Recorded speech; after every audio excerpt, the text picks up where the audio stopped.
family's a 10. I choose this family.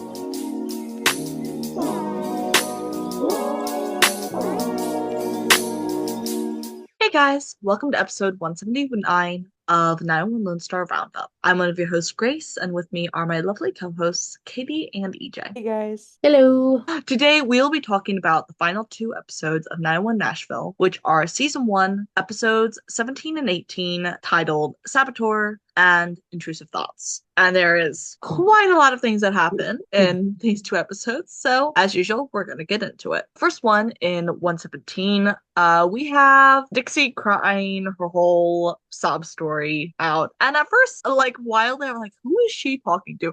And I started to suspect the grandma like a half second in, but the first thing that I thought of was Dixie with a therapist. I That's thought what the I thought. same thing. Was I love how like- we're all on the same page a lot of the time.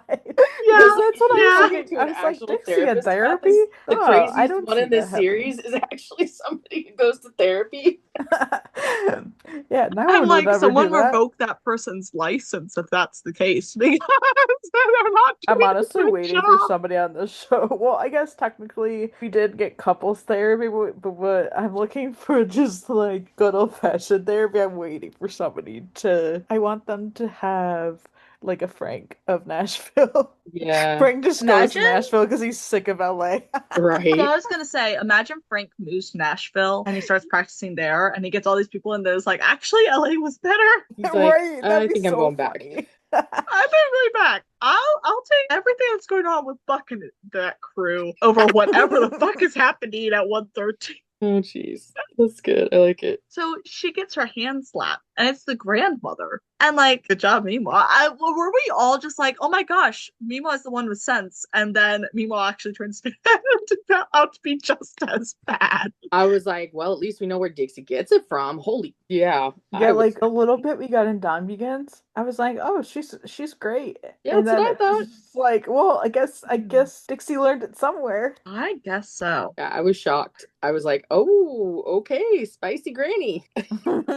Right. So she tells Dixie to start using her voice and to, and I quote, burn that bitch down to the ground. And like, okay, this is not women supporting women that we're talking about, okay? Like, come on. Oh boy. Yeah. It's like, that's the I whole wouldn't expect anything else from that. And it's like, oh boy, this is off to a great start. And then we have a call, and it's a woman choking on the engagement ring that her boyfriend hid in the cake that she ate. I'm like, what's And- with people doing things like this? Because I've seen where they put it in like champagne or something. Mm-hmm. I've seen like several things, and I'm like, Then I'm it gets just sticky. like, yeah, it's like I don't understand why you have to put it in like some form of food. And I'm like, are you not thinking that somebody could accidentally eat that? Because like, especially cake, I was like, what in your right mind made you think that it's a great idea? Just put it on top like a normal person. Or better yet, keep it in the damn ring box. Literally. Like, I'm sorry, but I do not want my engagement ring to be sticky the first time I put it on. Exactly. It's gonna go through enough wear and tear. So the ring gets stuck, so they have to like trach her to get it out. And then we have the end with the woman, Ilana, I think her name is, saying yes, but she couldn't speak. Then Roxy is just saying to Taylor, like, remind me never to get married. I was like, yeah. Or maybe discuss tattoo rings. Right. You know. And then we have Dawn and Blythe. First of all, I nearly turned the show off in this scene. Save. I was just like, I think I might have fast forwarded through this part, which I am not usually an avid fast forwarder. I'm always like, well, Nashville is another story. It's respectable for me to do that. But any other show that I actually love, I will never skip a scene for the first watch. So like for me to say that I had to skip through it is saying a lot. Yeah. Well, it was like there was something about the combination of like him kissing all up and down her neck while she's reciting Bible verse and stuff like that. I'm like, is this MAGA porn? was like, oh, this is no. Yeah, this is a hard no for me. I almost vomited. I almost turned completely lesbian. Like there is nothing that could have gotten me to approach a man in the following few seconds after watching that. And that was my feelings towards both of them. I hated that. Anyway, me and my major ick aside, we find out that Dixie wrote a diss track. And like, baby, you ain't Kendrick Lamar. Come on. Yeah. No one's topping Kendrick here. Cammy calls her in the middle of this. That was another thing that made Cammy, just stop. And then I'm like not telling her. And why are you out of breath? Oh my Are you working god. out? I'm I like, love not when yet. shows do that. Not me thinking of other scenes. EG Listen, knows sometimes it's what I'm funny. possibly thinking about. So Not cute. me thinking of the Shane and Ilya scene. And Shane Oh. always says, I just had sex. But he says, oh, it's Amazon. Yeah. Yep. I'm sorry. I just. Right. Another heated rivalry reference. We've been warning Grace. Katie and I will talk about it. We have to send a text. Sorry, Grace. Heated rivalry. Just ignore. See, I do know the names. I unfortunately, there's not really anywhere. I say unfortunately, it's not that kind of thing, but like unfortunately in quotes, there's literally nowhere I can turn on the internet without stumbling into it at some point. Right? Hey, I had a Lone Star reference in the last one that I sent. Just saying. That's fair. But Technically, it was on topic. Yeah, this is where my brain goes, and like I'm literally just compiling all the times that EJ and I both do this. you just have a Anyways. tally. I know that's what I want to do. I have a whole like vision in my head. Isn't the next book supposed to come out like around the time the shows come back? No. June or July. No. It was I thought it was supposed to come out. It was supposed to I come thought it out was this coming out year, in but then it got postponed to fall. next June. Yeah. Oh, rip. Okay. I thought it was coming out in the fall. And I was like, oh, well, stay tuned, y'all, for our next season. I'm sure we'll come up with something between now and Well, then. don't worry, we'll have plenty of ideas, I'm sure. Maybe all three of us will get into something. Yes, we should. Anyway, so Cammy's on the phone being subjected to this.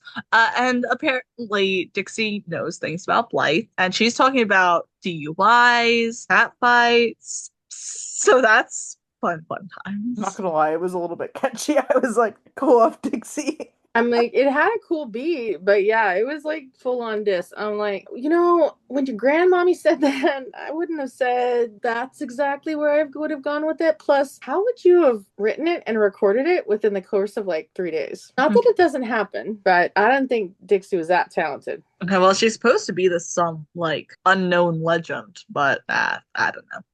I mean, I thought the song had a cool beat, but I was too busy cringing at it to really think much of it otherwise.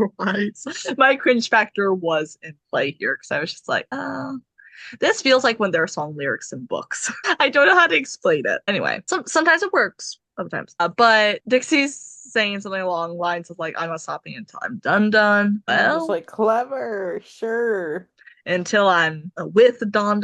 Fix it for you, dear. That's what you're saying. And Blythe gets up. Don's asking where she's going. And Blythe says to shut that bitch up. And he tries to stop her. Blythe says it's blackmail, which it is. And Don's wondering what else Blythe hasn't told him. And she's just like saying nothing important.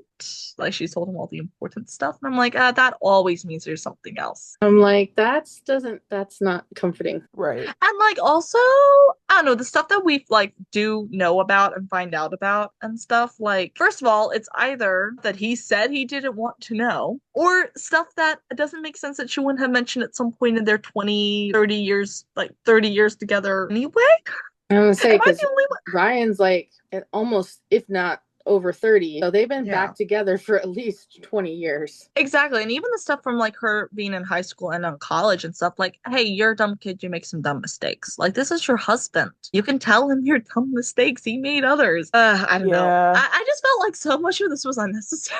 Yeah, it was like I've heard of this like happening, like people finding out about like an old mistake and then like it unfortunately ending very badly. But it's just like at this point, like yeah, it should have been said. Like, girl, you got a DUI. Okay, like that's not good, but you haven't gotten it since then. Right. Like, it's not your record that's being called into question, for one thing. Like, it's not like you're going for a job that requires a background check where a DUI would disqualify you, as long as you didn't kill somebody. Well, but on the other hand, having watched other shows where it focused on, I don't know if anybody watched Heart of Dixie, but there was definitely the girls in the upper elite class in that area often have a little higher expectations on them and pressure to be Miss Perfect. And so I feel like she had that expectation that she always was that. And so for those things to have been hidden in a way that would never come up in the general scheme of things, make her a little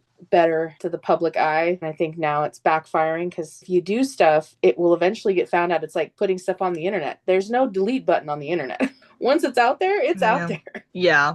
But like, again, like my entire point kind of just goes back to, but it's your husband. For sure. Like you can tell your like that's my entire thing. And maybe I'm just an oversharer, but also like you're with someone for like 30 years at least. You can tell them. Whatever. I'm gonna stop about that. But like that me just being annoyed. But so they're talking about the song at the station. And Roxy's like, don't hate me, but it's a bop. And Blue says he's talking to his mom after work. And Ryan's just staying out of it, which probably good. And honestly, I'm glad this isn't seeming to pit the boys against each other because that'd be a whole other level of drama. They're both just like, keep us out. And Alina, the makeup girl, comes to see Roxy at work. And I was like, oh, my lesbians. I love it. I'm just like, yes. I'm so down for her sapphic storyline. I was like, yes, please. And like Alina's like hinting at Roxy, helping her with a video. But Roxy goes and pitches Sam. Roxy, girl. I think everybody was watching it like, oh, this is good. And then she pitches Sam. And it's just like, girl, what are you doing? Right. Ryan's turnaround on that was so funny too. Because Sam would like willingly do it because she likes like the creator and all that. But it's like, girl, she is flirting. She was like practically throwing herself at her, and she was not wanting to pick up. I think she was more so that she didn't want to pick up the vibe, so she wasn't even willfully ignorant. Yes, for sure. Yeah, and we're all just like, girl, just do it. And they're all convincing her to go out with Alina. And at some point she caves and she's like, y'all are me. And not Taylor being like, yeah, but you love us. Like this is the dynamic I like in a fire crew. Okay, like Absolutely. This feels like some of the good dynamics. This is like this and Ryan and Sam are, and even like Taylor and Blue. These are the only relationships I want to see in the show. Like the rest of that, like cut that shit. Oh, and like Nick and Cammy are cute too. I don't want to say anything against that. I just didn't think of it at first, but now I'm like, oh, I actually, when we're talking about like the older people, that sounds really bad, but you guys know what I mean. Like, whatever. Those three clouds hanging over the entire show, just send them out to sea. Yeah, exactly. And then we'll take what's left. So, okay, we have everyone's least favorite time, which is Dixie manipulating Blue. She is oh so good at doing. Even though I feel like he's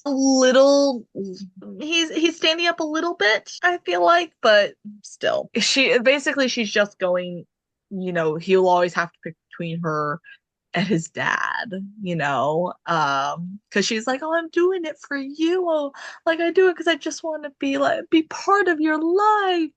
I know how much you want a family. Girl, shut your face.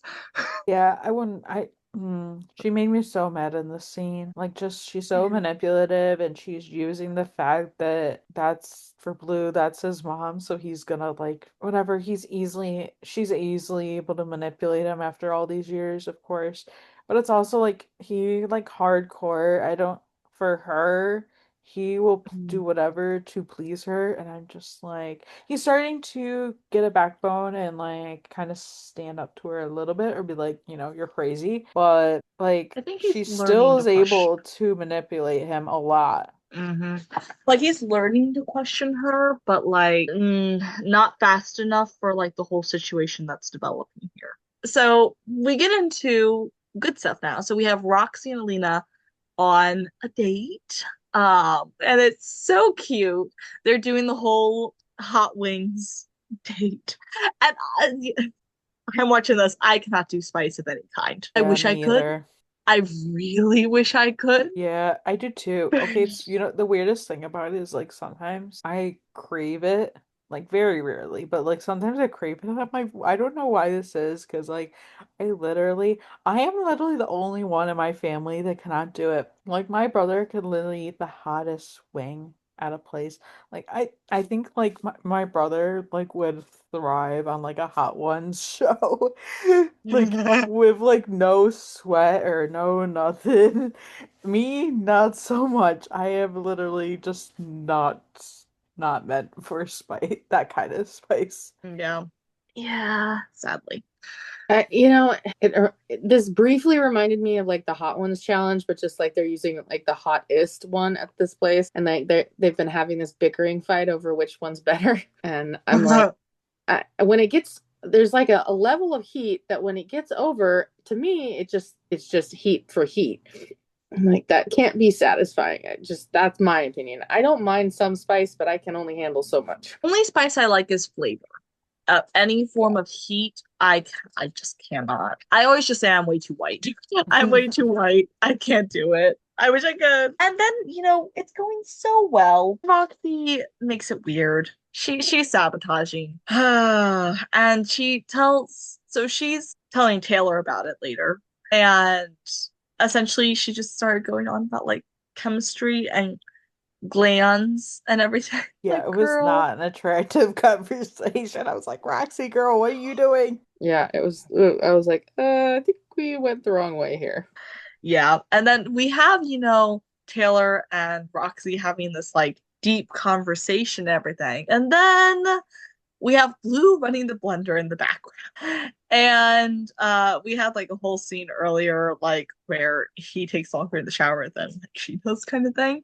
And she doesn't have time to take a shower, and he's singing in the shower, and it's a really embarrassing song. And you can tell she's trying not to get the ick, but she's starting to get the ick.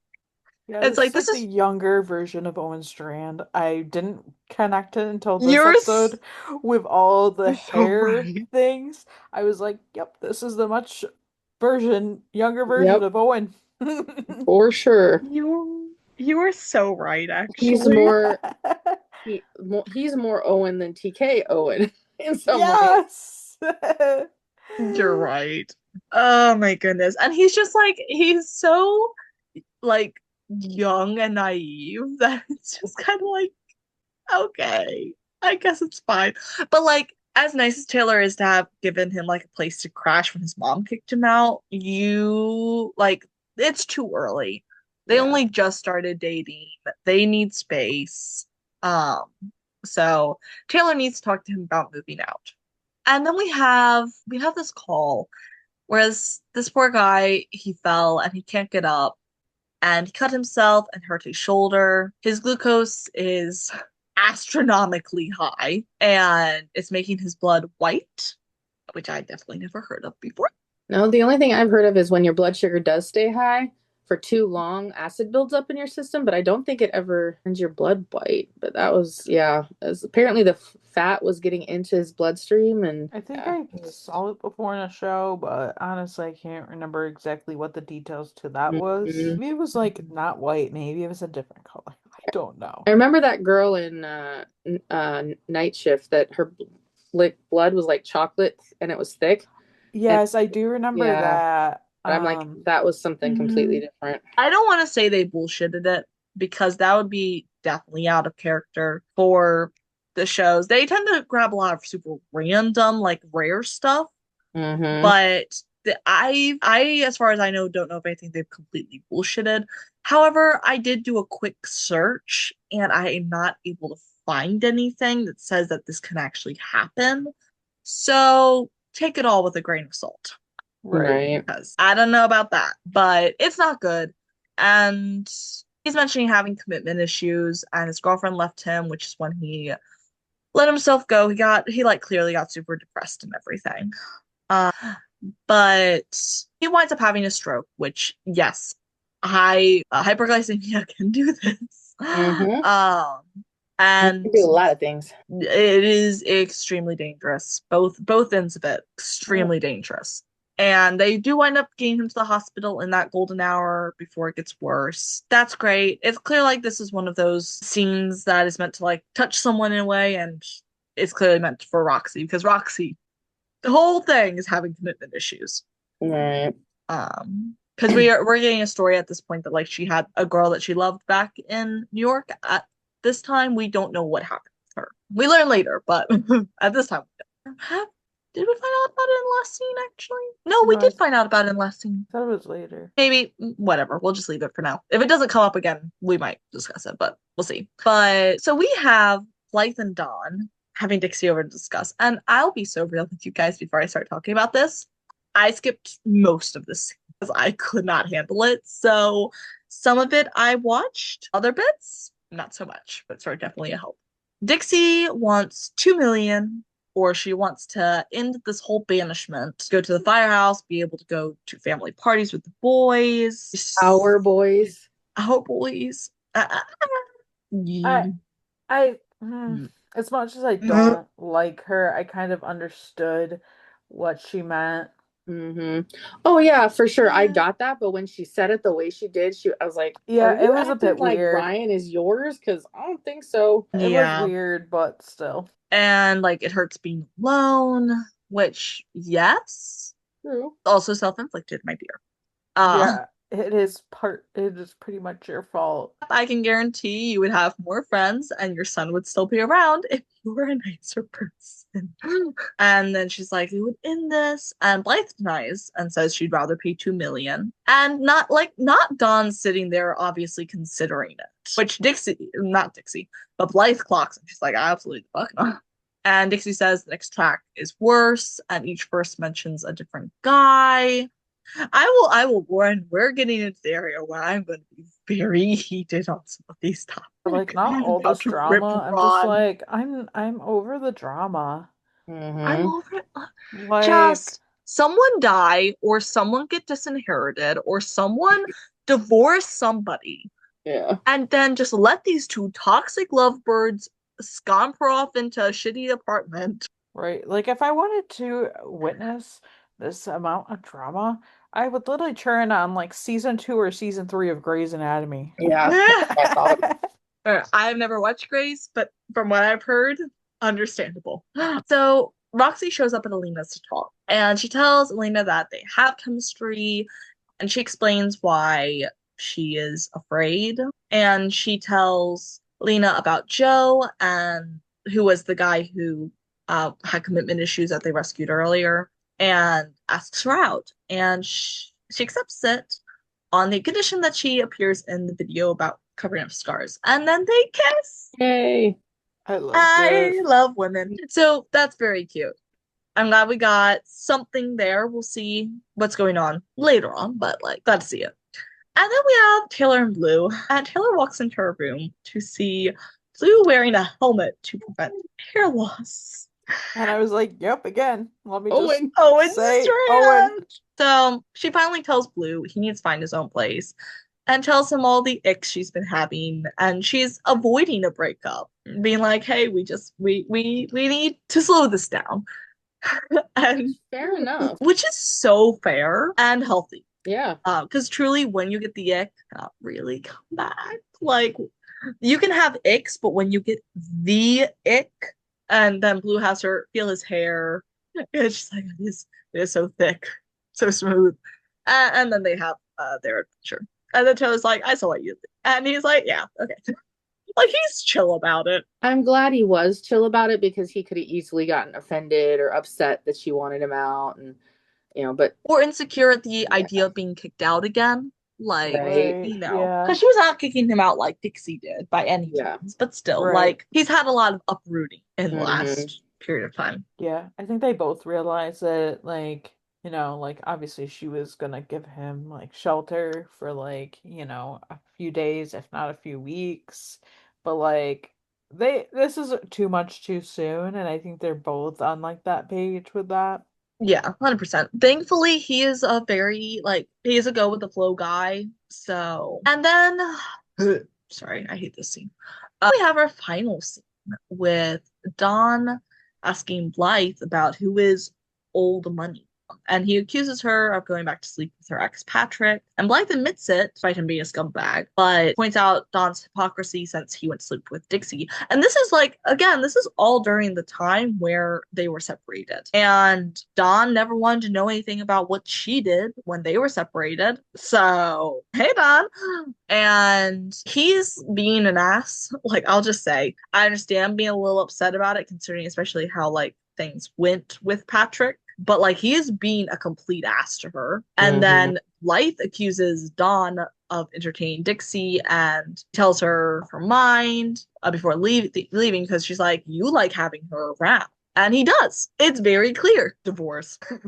Yeah, I'm like, this is literally example of two people that should just not be together. Like, Right? For sure. Like, it's just like, oh my God, please just do it. Do it for the people. Literally. Do it for the children. Our eyes. For one, he didn't want to know what she did while they were separated. So then he should not be bringing it up now. I'm sorry that you're a little insecure that you didn't come from money, yet you fell in love with someone who did. And anyone that comes into your life, that has money, you're going to be jealous about. Flat out. That's what it was. Yeah. Like, you literally don't have a leg to stand on about getting together with your shitty ex. Right? And as she eloquently put it, at least she didn't end up pregnant. Yeah, at least somebody was smart enough. Well, Dixie, obviously, we know that she trapped him, but I'm just saying. Yeah. Like, At still least- no condom used. Yeah, actually, yeah. It's his own damn fault. His own damn fault. Anyway. So that's the end of that episode. Which, thank goodness, I was very relieved when it was done. I was not having a good time at that point. Yeah, take out all the Down and Blaze stuff, and it would have been like, 5 minutes.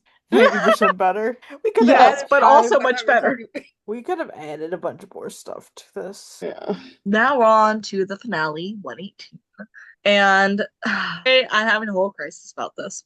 We get Don driving up to Dixie's studio after his argument with Blythe, and he asks her to end the fight, but Dixie notes this fight goes on her diss track. And then they start suddenly making out. It was a dream. Yeah, I did too. I was like, it was just so blatantly obvious. Maybe I'm just getting better at like sniffing these things out, but I was just like, there's no way this is real. If this is real, the show is crazy. So, to be fair, I was already skipping in the scene. So I didn't get to the reveal of it being a dream, and I still knew it was a dream. There we go. See, we're all just smart about it. We got on. I was just like, okay, well, he's clearly dreaming about it, which like I'm not one to diss someone for what's going on in their dreams usually, but like I don't care about Dawn, so it's fine. But I was like, I really hope that's a dream, or else I'm about to be a lot madder. Lou walks into the firehouse and turns out that Don slept there. Lou tells Don he moved out of Taylor's house, but he found a place and can't move until Friday. So the captain from another shift is letting Blue crash at the station for the time being. And he tells Don to talk to Blythe about the whole Dixie situation, using the sage advice of the phone goes both ways. And Blythe is going through Dixie's Instagram followers when Don calls. Her whole thing is that only a couple people know these secrets about her, so she's trying to figure out who's leaking it. Fair. Which, yeah. And they had some information that no one knew. It's like, okay, so there's a very small list of people. Like, she's got like 5 people or something on her list, and it's like each one's more likely than the last. And they agree things got out of hand. And Dom felt broadsided by learning more of Blythe's secrets, which, sure, whatever. But she wants him to admit that he still has feelings for Dixie, and so they kind of are backfighting again. So now we have a call scene. We have a musical artist named Noah. I do not know if this is actual musical artist. Noah Cyrus. Noah Cyrus, Miley Cyrus's sister. Oh, okay. I did not know she had a sister, but she has a very lovely voice and is very pretty. So I was like, this feels like someone they brought in that actually has a name. I just do not know who she is. So Noah is rehearsing a performance while she's suspended in the air on a horse. She stops the rehearsals because of the rig is feeling wobbly and smells a weird scent. And her manager, Ashton, is being a man and being like, oh, it's just nerves about the new tour. It's anxiety. Assuring her everything will be safe. And after that, he faints and starts foaming at the mouth. Never dismiss a woman's intuition. Anyway, I'm so pissed off at that scene. And I was like, so who's gonna fall over first? And it was him. And then everybody starts falling over, and Noah is still suspended in the air, shouting for help. And she calls 911, and the 113 arrives. And Noah isn't looking too good either, and she starts coughing. And the team figures out that everyone is seizing due to chloramine gas, which is from them mixing bleach and ammonia. And Blue knows that it's because it's the best mixture to remove fog residue. And Noah passes out and is about to seize, but due to being in the harness, it could like potentially strangle her if she goes off the horse. So the team tries to find a switch to get her down, and at the end, in good old fashioned tech solving solutions, Blue unplugs the machine, and that shuts everything down and gets Noah lowered to safety. Taylor is fangirling over her, which fair enough. And she's like, free tickets for life. Yeah. I loved that. But you know what? Yeah, sure. And then Sam and Ryan are at Sam's sonogram appointment. And she is 10 weeks pregnant, and they are having a baby girl. The doctor checks to see if the embryo is properly implanted and things are looking good. And Sam's wondering why pictures are being taken. And the ultrasound tech is like, you need to be taken to the oncologist. Or she names someone who she needs to see. It's an oncologist. It's like, oh, okay. At first, I was confused when she asked about the pictures thing, because I'm like, isn't it kind of customary to have pictures like taken during an ultrasound? But I guess maybe she was like, why there? Yeah. Well, Because yeah, there's no sign of or baby like on the screen. extra ones too, I'm thinking. But I was just like, okay, where are we going with this? Yeah, like not like we're giving enough issues. Yeah, not like they don't have enough problems or things to worry about. Let's just pile it Yeah. on. And then we have Cammy stopping by the Raleigh Manor because they have reservations. And Blythe is in pajamas still, and she's like, we're gonna have to skip it. And Blythe has written down all the people that could do it, could pass it on, which is her dad, Patrick, Pastor Rick, her college roommate, Gina Bowen, and even Cammy herself on feeding Dixie her secrets. And Blythe has written up a whole chart detailing each suspect's connection to Dixie and the secret they know. And Cammy thinks Dixie's game to her, and that Blythe should just give her what she wants. And Blythe refuses and thinks none of her suspects have a motive. And Cammy says Patrick never forgave Blythe for marrying Dawn, and she didn't know that Blythe hooked up with him during her and Dawn's separation, which does clear her from suspicion, that's for sure, but also adds in another motive that he could be upset that she ditched him again. And then we have Dr. Pellior, who thinks that Sam has cancer and they need to run some tests. And she would have to go out of state for possible treatment and may potentially lose the baby. Because in we're Tennessee, talking you like can't do any kind of surgical intervention on a mother if there's a baby in utero. And I'm like, because God forgive you, save the mother. Yeah, literally. Yeah, I was like, oh, interesting line to bring up. Yeah. Glad we're Okay, bringing it up. guys, I'm not gonna lie. When I was watching this, I just wasn't paying attention or taking context clues, and I was like out of state, and I'm like, okay, well, I guess that makes sense. And then it just connected to me right now as to why, and I'm just like, why did that take me so long to think about? I just didn't think about it. It was just like, oh, okay. Yeah. Well, I was thinking about like all the abortion bans and everything, and Yeah. how even miscarriage is being prosecuted as a criminal offense in some states. yeah, depending on how it happened. Yeah. Some people do not care how it happened, Yeah, but like we're literally. talking surgeries that would be a full hysterectomy, full removal of literally everything. And Sam's family history proves that the chances of her having cancer is more likely than not. And obviously they're struggling because not only are they facing losing this baby, but any chance of having biological kids of their own. Right. And Dixie, so we move on. We've got Dixie at a restaurant waiting for Dawn, and she starts saying the exact same thing she said in his dream. And I don't know why he says he had a dream. I don't know why he did that. Don't So tell also- her that. Don't give her ammunition that she wants. Like, you were so dumb. And she's asking about the stream, and he like silently admits his sexy one, and like there's literally nothing that you could do. to persuade me. Nothing. And Dixie's standing firm on her conditions, or else she releases a song. She texts Dawn her new address since her old address has black mold. Of course it does, naturally. I was like, oh, I'm not going to finish what I was going to say, actually, in the interest of being tame. But she's like goading Dawn to meeting her there. Let the mold take you like it's taking J.K. Rowling. Like, come on. Yeah, That's a tamer version of what I was gonna say. it just seems kind Uh-huh. of fishy that all of a sudden this happens. Yeah, I just don't trust anything coincidentally. she says. True. That too. And then we have Ryan and Sam coming home, and he wants to put a plan in motion already for worst case scenario. And Sam has decided she is not going to do the surgery. Ryan says the pregnancy may not even come to term, and they should take the best chance of keeping Sam alive. And he doesn't want to lose her, completely valid. But Sam wants her chance of having a kid, and says that she'll attack the cancer if that's what it is when their daughter is born. And that is, that's her choice. That's what she wants to do. Overall, just very sad. Okay, so then we have. Speaking of sad, a woman named Monica calling Cami at 911 about her missing sponsor, Diana. Diana is drunk on a bridge, and she's claiming Cami that she's fine, but she asked her to shut down traffic on the Green Street overpass, where apparently a year ago, Diana's husband died on the overpass, and she blames herself because he was coming to pick her up from honky tonk. Cami tries talking her down and relays to her after losing her husband Mark. She tells her about her date with Nick, which I am kind of sad we didn't get to see, but I'm loving hearing about it.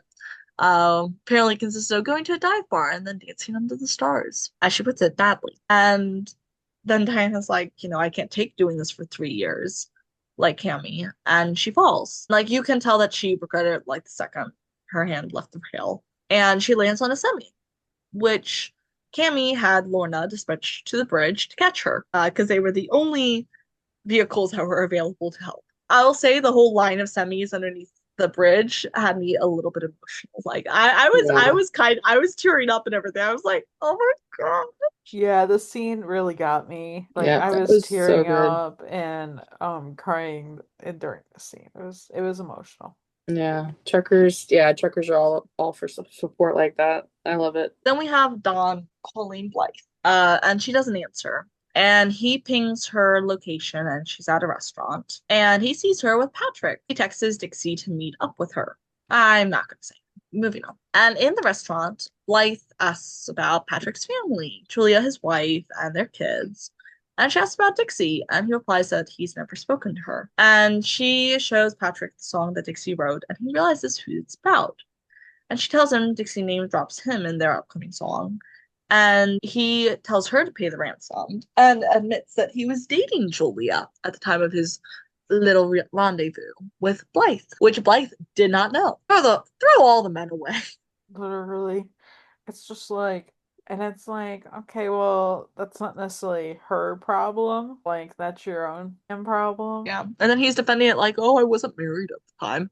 But you should be married now if that's the case. Does not Stop matter lying if to you the weren't. I think he was like being like, well, we weren't married, but like we were dating, and like if she finds this out, she's gonna leave me. Understandably so. Which she should.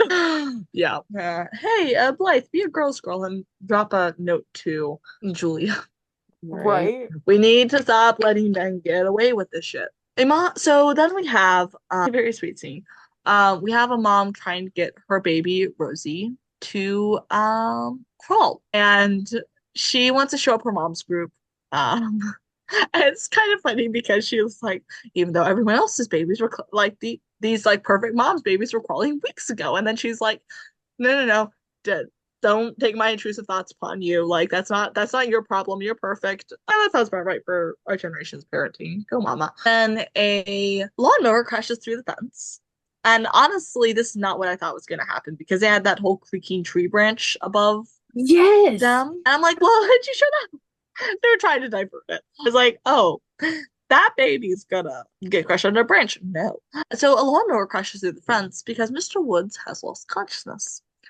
And Clara yells for help in the backyard because she's trying to stop the motor with her bare hands, like trying to block it between her and her baby. And I'll be real, I was kind of like, snatch up the baby and run. Yeah. That's the first thing I would have done. But like, you know what? I am not bashing what she did either. Like, she did what she thought was best. But my first instinct would have been to snatch that baby and go. And Rosie does get trapped under the mower, but fortunately she's okay. But Richard Woods is unconscious, and Claire's hands are stuck on the hood due to the heat. Listen, I'm not very squeamish, but this whole thing I was a little bit right. Yeah, that was a little And she's allergic to opioids, so she can't have pain meds. And the bleed in her leg needs some attention really fast. So they have to kind of cut her hands from the wood. Like just the skin. Like she still has her hands. But like no skin on it, that's for sure. Probably lost a couple layers otherwise. And luckily, Clara's okay.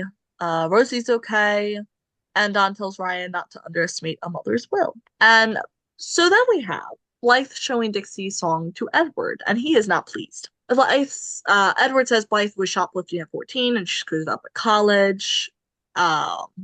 But she also reveals her hooking back up with Patrick, but Edward doesn't care about that. He's like encouraging her, do not give in, and that she's a strong woman, and she doesn't feel like a strong woman, but Edward says she gets it from her mother. I do find it sweet how much he loves his wife. And she shows him the list of suspects she's made, and Edward points out one suspect she's missing. It took me a second to figure out who she was talking about. I did not figure it out until it was revealed, because I genuinely was not thinking about this person. I was like, I have no idea. Are they going to pull in some character we haven't even met yet? Because that feels like a cop-out. So they didn't do that, and we'll get to that. But then we have Ryan coming home with pizza as Sam is painting the guest room for the baby. And he tells her about Clara standing her ground to protect her baby. And he recognized that Sam had the same look on her face when they were talking about the whole surgery thing. And changes his mind about Sam doing the surgery. Like, I'll support you. And then they get into a paint fight before Sam gets a call from the oncology ward. That is where we end that. For them. Yeah, I know. I hate that. Like, I get it, but like, I'm just like, oh, damn, we're not really finding that out. It's like Right. literally like one of the few storylines I actually care, where I'm just like, Mhm. oh, I actually do Right. want to know what happens with that, like now and not later. Exactly. Like, tell us out some of the rest of the stuff. I wanna know what happens there. Don gets a text from Dixie that is getting flashbacks about a younger him and Blythe. Roxy and Taylor are helping Blue move into his new place, carrying massive boxes of hair products and supplements. Yep, that tracks. It's also, I think the supplements I find very interesting because I know the actor Hunter, he apparently started like a supplement brand or something. So I think it's very funny that he has a whole box of supplements. Right. That's funny. And then we have Blythe going to see Dixie as Dawn goes back home to see the house is empty. And Blythe hands Dixie an envelope which contains a bill of sale. She spent half her money to buy out Dixie's recording contract. I'm like, oh, It's one way to do it. right. You know what? I'm not even mad. I'm not mad. Honestly, that's devious. I kind of like it. Yeah, it is. I mean, is that gonna really stop her? No, because she can pretty much do whatever. But it does take away the power she has for right now. So it's something. It shows she means business, that's for sure. And they start threatening each other, and Blythe had figured out that Charlie, the family PI, was the one leaking her secrets. So he was fired. And I was like, oh, I forgot about it. Yeah, I don't know. Like that guy was a little fishy to me. Like I don't know what it is about him, but I was just like, it wasn't necessarily something I called, but like finding this out, I was just like, yep, that tracks. That would definitely track. Yeah. Like it made sense after like being like, oh yeah, I forgot about that. But I genuinely was not thinking. I am glad they did not just introduce like some random like person they hadn't mentioned yet. But I was like, oh right. Indubitably. And Dixie tells her about Dawn's dreams and sleeping in the firehouse, and she shows the texts they've been exchanging, and Blythe punches her. Actually go off. Yeah, she slapped her. She's waited long enough. We've waited the Well, whole season. I say punch because my subtitles said punch. Yeah. So, whatever. Smack. Yeah, she got she smacked. slapped her. And I'm like, okay, that's fair enough. Someone needed to. And Dixie slaps her back, and they start fighting. And we end the whole season on Blythe choking out Dixie, which I feel like is an interesting metaphor for this entire damn show. Yep. I was just like, well, that was something. And I will say that I found out about this a few weeks ago before we even watched these episodes. I found out, and this was apparently the first of all of the 9-1 universe shows to have a cliffhanger in their debut season, which I think is pretty crazy. Pretty bold for many shows or any show, actually. Yeah, which honestly, in their defense, they knew they were coming back, so I guess it makes sense for them to Yeah. have like some form of cliffhanger. But I think it's definitely interesting. And I know I was telling you Well, guys this before we started recording, and I was like, okay, so that's why they have a detective coming in. Maybe it's not connected, but I'm very like confident of that. This is why. And I'm just like, well, yeah, Blythe is gonna be in some deep shit. yeah. I mean, if we're gonna have a whole Choctaw County affair kind of deal, and there's gonna be a body hidden, Yeah, just because saying. it could go so many ways. Like, also see, like, the detective guy, like, somehow Dixie, like, ending up being entangled with him, and then, like, using that to, like, frame Blythe for something, or what? I Mhm. don't know, but, like, there's just, like, so many things that could happen. But I was just like, Mhm. well, that's one way to end it on a cat fight, pretty much. I mean, they ended on a cliffhanger because they knew they were coming back, but they were trying to make sure other people would come back, like their viewers would come back. That's why they did a cliffhanger. 9-1 didn't have to do Absolutely. shit like that because they have an established audience. Nashville's clinging on for dear life. Right. Yeah. Yeah. Like obviously there are people that like it, but Yeah, it's like, okay, here's the thing. It's getting enough ratings. Like, it's like I've looked at the ratings. They're actually good, even if most people don't like the show. They're actually good. They're like good enough, like, for it to not be canceled. But I don't think well, yes, if a show really sucks and it's getting really bad ratings, obviously it's gonna get canceled. But I don't necessarily think that ratings all the time plays a factor in if a show keeps going. Because there are shows that I've watched that have good ratings and then somehow it ends up being canceled, and I'm just like, what? mhm. Yeah. Yeah. So, guys, we made it through the first season of Nashville. We What are did. our feelings Oh, on the episodes, on all this? What yeah. are we feeling? I guess I'll start with these episodes and then I'll circle back to like the first season overall. I will say these episodes, like obviously the parts that annoy all of us, like the Don, Blythe, Dixie shit, that annoys all of us. But if we take that out, I actually think they were like pretty good episodes. They had some wacky emergencies, but that's like the 9-1 universe for you. Right. And there are a lot of things that they put in these episodes that I'm excited to see more in the next season. Heavy on Roxy and Elena. Yeah. I'm really excited for Mhm. that. I'm glad that they got them together. And also like I'm interested to see what happens with Sam and Ryan. I'm definitely those are the things that are keeping me like, oh, okay, actually I do want to see what happens with those. But they were, it's natural. They were fine episodes. I think these were one of the better ones of the season. Like, yes, there were other ones I liked in the season, but just, overall, if they were okay, like they were fine, I guess. And then season overall, we started the season at such a rough spot where I think it was after like the first few episodes, I was just like, what the heck is this show and stuff? And it did help. I think the first for the season was just so rough. But then I think the second half it did get better a little bit, but definitely not a fan favorite, of course. Mhm. Literally, I still think the best episode that they had was the crossover episode because of course Buck and Eddie are there. Right. And I really think that was like their strongest episode, and it wasn't even like a traditional, I guess, episode for them and stuff. And yeah, it was, I don't know, very up and down for me. Some weird freaking things happened in the show where I'm just like, oh, okay. And I do think it's interesting that there's talks of bringing Tarlos into the next season of Nashville Mm. in like a crossover moment, and apparently both Ronan and Rafa are like into the idea. And I'm just like, you know what? I'll take anything to see these boys again. Mm-hmm. I was telling one of my friends that literally has never seen Nashville and never will watch Nashville. I said, here's my thoughts. I was like, listen, I will do anything.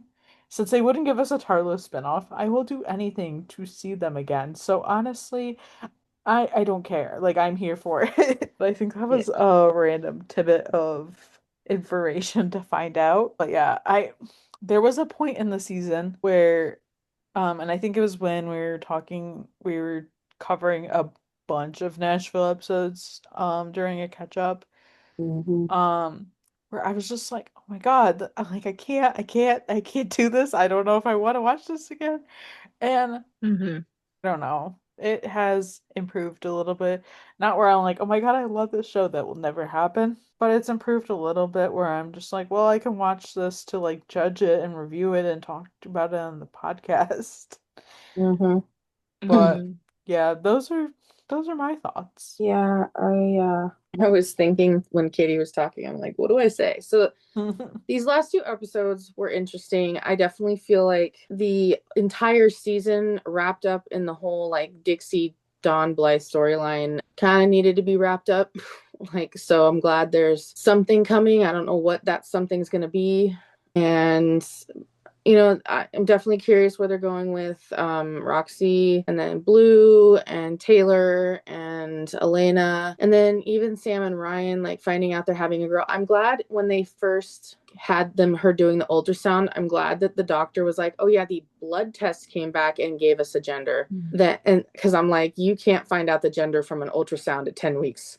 I'm like, don't be putting that in people's heads. So I'm glad they said blood test, because I was like, that's like scientifically impossible. That's maybe one of the more accurate things these shows have ever said. Yes, exactly. I know, right? So like I feel like there's it's gotten a little bit of momentum. I definitely think its ratings maybe have improved a little bit since like the second half of the season, because that first half of the season was just, I was not impressed. It was exhausting. And that like kind of next part of it kind of improved, and there's been some downhills, but I feel like these two kind of wrapped it up pretty well. I mean, they're still leaving us some question marks as what's going on next season. I mean, we really have no idea what's happening next season. I mean, we do know that there's they're talking about bringing a detective in, that Ryan Felipe has been cast as one of them. And yes, there's talk of Tarlos coming in, so that's going to be interesting on how they twist it. Is with Carlos being a Texas Ranger, he wouldn't be going to Nashville for anything Texas Ranger related unless they were doing a joint task force or something. And he is no longer a paramedic, so it's not like he would have come for like the firefighter games or anything like that. So I'm not really sure what they would do and how they would bring that in, unless Carlos and TK decided vacation. Yeah, just a vacation, or maybe Carlos decides that he no longer wants to be a Texas Ranger and wants to be a stay-at-home dad, and TK goes back to work but doesn't want to do it in Texas. I don't know. But I don't see that happening either. So. Well, yeah, because it's only gonna be for an episode. They're not gonna set something up that's gonna be more on the permanent side. Mm-hmm. Yeah. And also, I would not want them walking back like literally everything they did in Lone Star. Yeah, we went through too much like to get here. Right. Right. And the more I think about it, if they were gonna bring them back, I kind of wish they would just do it in 911, because obviously it's more established. TK has met Hen, Eddie, and Buck. And TK clocked Buck before we even found out Buck was exactly. bisexual. And also I need Carlos to take Buck out to a gay bar. Oh, I Yes. need it. because Like, Hen I and need Karen have it. yet to do so, and I Yeah, find that egregious. yeah, and like, Carlos had that scene with Athena over the phone with Grace. Mm-hmm. Like, I just wish they would have just brought this into like 911 instead of bringing it in Nashville. I know what they're doing. This is not going to boost your ratings, or this is No. not going to make more Lone Star fans. I It's know gonna give they're you ratings for an episode. It's not gonna give you ratings for a season. right, Mm, exactly. It's yeah. not, it's like not like because people that I know that just watch the Lone Star don't watch Nashville. Actually, from what I've heard, like, I mean, I'm against it just Because as most people are much. salty about it being canceled, for one thing. Right, understandably so. Like Hmm. nobody is watching this for that reason. And and also just another thought that just popped in my head is the reason why it took me so long with Nashville as well is because they took way too long to for us to get to know the characters. I felt like we were almost done with the season where we were just learning different things about them. And I'm just like, I think we had like 4 or 5 episodes left. I'm like, okay, well, now we're finally learning like everyone's personality. Like it took them way too long to do this. Right. Sorry, AJ, were those like all of your thoughts before I start talking? Yeah, I think so. Yeah. I could drone on and on, but I'm still not impressed. It's not gonna really bring me back other than to just watch it to review it with you guys. Oh yeah, for sure. Yeah. Absolutely. These episodes, I'll be real. I enjoyed the last 4 episodes before these that we reviewed. I did actually really enjoy them. I was like, oh, okay. Like these are some of the best ones I think. And I kind of felt let down in these episodes a little bit. Like I wasn't enjoying them as much. I think it was just literally all of the like Dixie Dawn Blythe drama. I'm so over it. I'm literally so over it. There, mm, if they don't kill somebody off, if they don't kill somebody off, and ideally that person I feel like should be for anything to make sense. Um, they're backing themselves into a corner because you cannot keep doing the same storyline over and over and over again. You can't Yeah. redeem her. Right. You can't villainize her for however long you're trying to drag this fucking show on. Like you gotta do something with her. Oh, I am very tired of it. Throw the whole man away. And I know I still like Blythe. She's not perfect, but I do like Blythe. But like, come on, girl, take your dignity and leave. Anyway, all that aside, I will say that I really do enjoy, as we're all saying, I enjoy the Blue and Blue storyline. I didn't think I was gonna be into it, but I am actually. They're kind of cute. Roxy and Elena. I'm really hoping we don't go straight into drama with them next season. I'm really hoping we get some time with them dating and getting to know each other. In neither of the shows that I can think of, we've had a like newly blossoming sapphic relationship. We have Hen and Karen, and they have been married the entirety of the series. Yeah, I basically want them to be what Tarlos was. Yeah, yeah, I like that. And I agree. And I really think that a sapphic relationship deserves to have that time in the spotlight. Yeah. Because I feel Absolutely. like a lot of times they're trying to target female viewers and they find that male gay relationships tend to do that. So yeah, please focus a sapphic relationship in here. And I do like Sam and Ryan as well. I wasn't so sure about Ryan towards like the beginning slash middle of season, but I've come around on him. And I've always liked Sam. Definitely worried. Like I don't really know which direction they're gonna go with the whole like cancer thing. I feel like it's super random to bring up and not do anything about, but stranger things have happened. So, Right. and truly cancer, well, pregnant and similar conditions like those are actual problems. So, like, could be Yeah. interesting to talk about. Yeah. Right, yeah, and it happens. I've seen it in several Mhm. different like medical shows of like patients that are like too far along in their pregnancy to treat. Well, obviously when you're pregnant you can't treat cancer. You guys know what I mean. Yeah. Like Yeah, they're yeah. it's too far along or they don't want to like Yeah.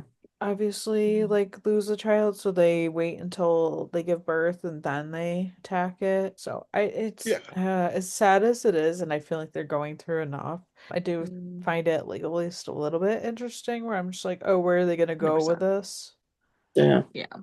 My only thing, and this is not a big thing, this is just like a thing that the show does. Show needs to pick a struggle instead of giving everybody every struggle at once. Yeah, for That would sure. be Definitely nice. agree on Yeah. that one. Which, like, I not to say that like having stuff like heart-shaped uterus, family cancer, history of cancer with like potential cancer cells, like, and combined with miscarriage, not to say no one has never had all of those things. Absolutely, I'm sure multiple people have, but it does just feel like a thing where it's like you could pick one, and that would be drama to go with. So Right. Nashville likes to go with everything, I think.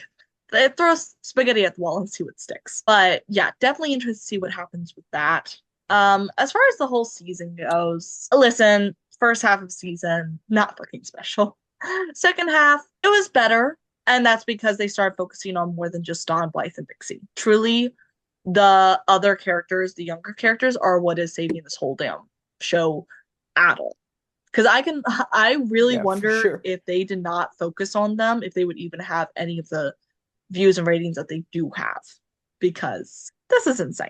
I feel like I've talked about all my feelings on the show plenty before. We'll watch the second season, we'll review it, we'll see what happens. But like I can tell you this, even as much as I enjoyed the finale, I ended the episode, I was like, thank fuck. Yeah, Thank that's my fuck we're thing safe. is like when I sit down to watch them and that kind of stuff, I'm just like when it's over, I'm like, oh, thank God. And it's like they're so hard to watch sometimes. I'm just like, what? I'm sitting down like, what the heck am I going to be watching? Like it's truly something where yeah, even with all the stuff that I do enjoy from it, like if we stopped watching it, I would maybe wonder about it once or twice. But I feel like I would be perfectly happy looking up the answers and not watching all of them. Mm, So, still definitely where that's at for me. So, we sure. made it through. Yeah. We reviewed it, and I feel like all things considered, we were decently fair. Yeah. They were our real opinions. Yeah. I think if people have been hanging around for a while, you guys know we don't really sugarcoat anything. We gotta just say what we feel. It's also because, well, for me personally, I just say what I think, and I'm just like, you know what? If that somebody doesn't like it, whatever. It definitely helps that I feel like the three of us, share very similar opinions on things. Mhm. And Yeah, I for think that sure. makes it a pretty safe space for us to feel like we can say what we're thinking. As definitely like I don't really sugarcoat what I feel about the show either. Sometimes I have to actively make myself slightly nicer because I can be really mean. Yeah. But no, it's definitely helpful that we generally share the same opinions. And I feel like even when Sure. we don't, like we're very respectful of each other's Yeah. opinions and stuff. So Right.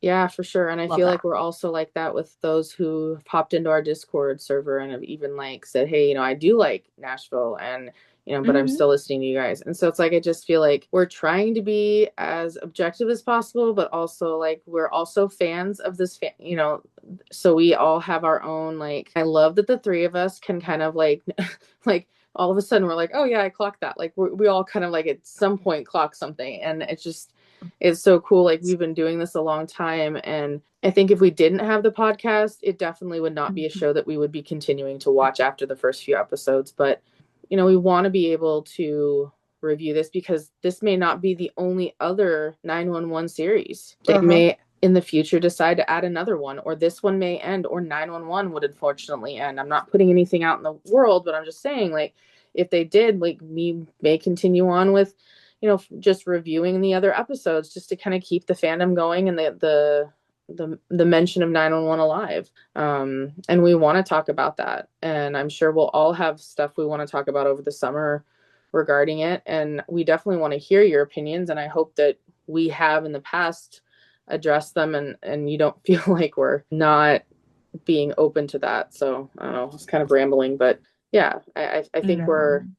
I think all of us, the three of us, have done really well. Mhm. And yeah, I don't know, maybe it's just because we've And known each other for so long, so we all I kind was of know just, what I each yeah, other's that's what I thinking. was thinking. I was like, and also like I was also thinking that like we're good friends, so like of course like it's just very natural for us to just Mhm. judge the show, or not even that, but like just talk Mm. about like I guess unfiltered comments about things and just like it's natural. It's like, us talking and us recording are no different.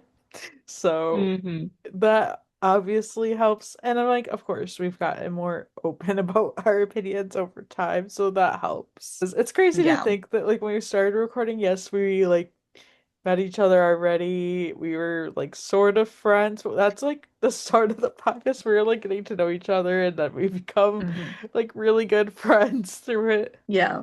Yes. And also, I want to say truly to that person who said they do like Nashville, and to anyone else who listens to us who likes Nashville, truly, you're some of God's strongest soldiers.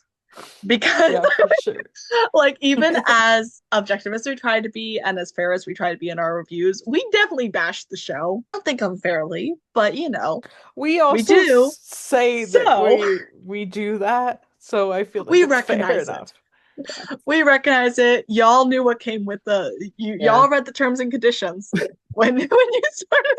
I know, So, right? but truly, I really admire, because I cannot listen to anyone shit talk anything that I like. So you're already better than me. That's You know, true. and I think on that point too, I think it's also there's different. I don't want to say levels, but I also feel like there are some fans that can just casually watch 911 and 911 Nashville and consider like, oh, it's another first responder show. Cool, like let's watch it. And then there's those of us who maybe dig a little deeper, and then there's others that dig even deeper. So, I don't know if I've Yeah. ever casually watched anything. I cannot casually consume any piece of media. I think I have a problem because like I'll watch a show and I'm just like, okay, don't get me wrong, there's shows that like watched in the past that like I didn't necessarily have like didn't necessarily be in the fandom of. There's plenty of shows where that, but I somehow still ended up yapping about it in some sense. So that's what I mean. I've never like casually watched anything because I just have a lot to say. right. Yeah, and we are all very like prevalent in we're all around in fandom spaces. We've been in fan fiction communities for a while. We've been like on Tumblr or at like Twitter or like all these other places. We all met on Instagram. So yeah, I know I have been consuming fan fiction since I was 9, and I think my inability to casually consume anything started well before that. Yeah. That's true. I think there are some shows that I can casually watch. My roommate and I just finished the Watson. That was one I was casually watching because I was not into it at all. My roommate was. She loved it. I'll watch it with you. Yeah. I feel like reality shows like, I don't know, Kitchen Nightmares or like a Yeah, Love It. that's Those true. things I can casually watch, like, because I used to not be the case. Like up until like rather recently, this used to not be the case. But I am not really invested in like the real people, like actors or there are actors I like, but like I am not the case in like place anymore where I would run fan accounts for any of them. I used to. That's the Instagram that I quote when I say my socials, but I have not done a thing on there in like 3-4 years, if not longer. So I've gotten a detachment from like real people. But like fictional ones, nah. My brain power goes into that. For sure. Also, they're less likely to disappoint me. Let's be real. Within reason. Sometimes they do. Yeah, within reason. I've had that happen. So, this is our last episode of this podcast season. We are going on hiatus. We're gonna have a little break. We're gonna have our Monday nights to ourselves again. We're gonna try and keep in contact over the summer, but we'll see how Yeah, I'm well sure we'll see how talk well that like goes. every text. few weeks Yeah. or like, we'll Yeah. probably hop on a Zoom like maybe once a Right. month or we'll try to at least because Yeah. we always Try to. say that. I know But we then say like that. we that just Yeah. don't make a plan to do it because I love talking to you guys. Yeah, me too. Exactly. And it's fun because whenever we do hop on, it's like barely any time's passed. Like we just talk about Right. stuff that has happened, but like Yeah. we're just chatting about them. So yeah, that'll be fun, and we're gonna be back in the fall when one is back, and it'll be great. All right, so see you guys then. Thank you guys so much for joining us and listening. Be sure to subscribe to wherever you get your podcasts and check us out on YouTube for more Visit 91lsroundup.com and follow us on socials at 91lsroundup. We're on Facebook, Twitter, Instagram, Threads, and TikTok. And of course, come join us on our Discord. The links down below and on our website. You guys can follow me, Katie, at For the Love Charles on TikTok, Instagram, and Threads. You guys can follow me, Grace, at Run and Raffle 911 on Instagram and Threads. You can follow me, EJ, at EJ8302 on Instagram, Threads, and TikTok. See you next season. Bye.